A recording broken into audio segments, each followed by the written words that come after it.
mga kapuso, ang health authorities may paalala para iwas kuto ang mga bata ngayong tag-init.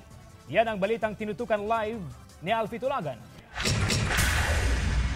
Alfie? Yes, CJ, dahil nga sa mainit na panahon, mas maikling buhok, mas patok, lalo na doon sa mga batang pakamot-kamot ng ulo kahit tapos na ang klase. Nako, baka sila ay may kuto, kaya ang payo ng otoridad, dalasan ang paliligo.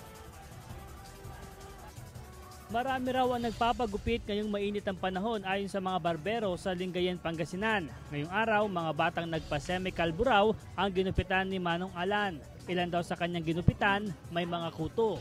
Para mabawasan yung lisa nila, yung mga kuto, kailangan ipaiksian yung buhok. Pinagupitan din ni Ginang Erma ang kanyang binatilyong sinich para mapreskuhan.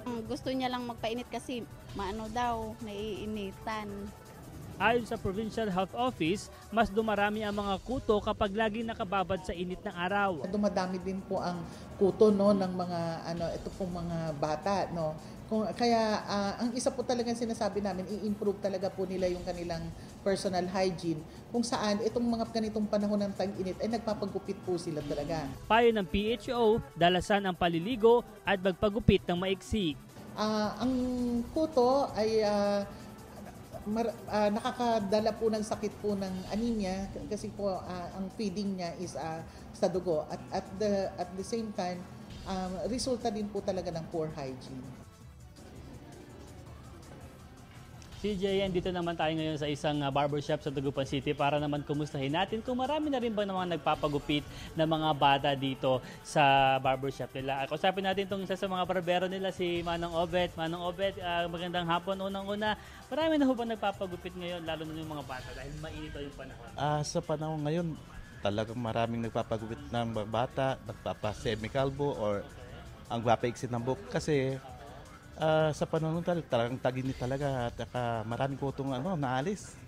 So, totoo sir, nakaubit na kapag nagugupit ka ng mga bata, may mga nakikita ka ring mga kuto?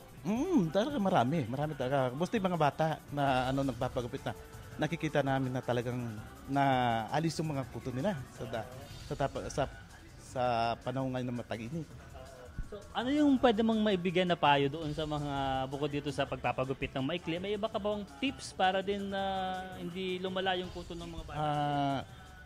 Ang number one na masasabi ko dyan, magdala ng payong or yung mga bata, wag